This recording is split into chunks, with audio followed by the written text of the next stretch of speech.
பேரவைத் தலைவர் அவர்களே, மாண்புமிகு முதல்வர் அவர்களே, அமைச்சர் பெருமக்களே, எதிர்கட்சி தலைவர்களே மற்றும் இந்த சபையில் இருக்கின்ற உறுப்பினர்கள் அனைவருக்கும் எனது வணக்கங்களையும் நான் சார்ந்த பாரதிய ஜனதா கட்சியின் வணக்கங்களையும் தெரிவித்துக் கொள்கின்றேன்.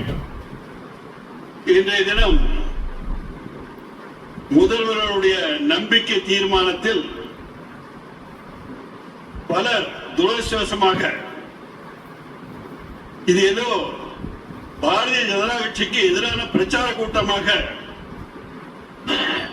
மாண்பை மீறி பேசிவிட்டார்கள் என்று நினைக்கின்றேன். துரதிருஷ்டவசமாக இந்த மன்றத்தின் மரபை கருதி அந்த கருத்துக்களை எல்லாம் நேரமும் காலம் வரும்போது நானும் பகிர்ந்து கொள்ள தயாராக இருக்கின்றேன் என்பதை மட்டும் கூறிக்கொண்டு, ஒரு நண்பர் சொன்னார்கள் ஒற்றை தாமரை என்று சொன்னார்கள்.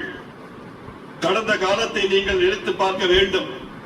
இரண்டு உறுப்பினர்கள் பாராளுமன்றத்தில் இருந்து இன்று நாட்டிலே பாராளுமன்றம் மட்டுமல்ல பல மாநிலங்களிலே ஆடுகின்ற கட்சியாக இருக்கின்ற கட்சியை போய் இங்கு கால் ஊனாது என்று சொல்லுகிறீர்கள். அது பரவாயில்லை, அது தமிழக மக்கள் பார்த்துக் கொள்வார்கள் என்பதை சொல்லிக் கொண்டு, நல்ல திட்டங்களுக்கு நிச்சயமாக எங்களது தண்ணீர் தலைவர், உலகம் போற்றும் உத்தமர், மரியாதைக்குரிய மோடிஜி அவர்கள் தமிழகத்தின் பால் கொண்டுள்ள அக்கறையின் காரணமாக தமிழக மக்களுக்காக இந்த அரசை எப்பொழுதும் நல்ல பணிகளுக்கு நிச்சயமாக ஆதரவாக இருப்பார்கள் என்பதை கூறிக்கொண்டு, எங்களுடைய கட்சி நிலைப்பாடு நாங்கள் நடுநிலைமை வைக்கின்றோம் என்பதை மட்டும் கூறிக்கொண்டு எனது உரையை முடிக்கின்றேன். நன்றி, வணக்கம்.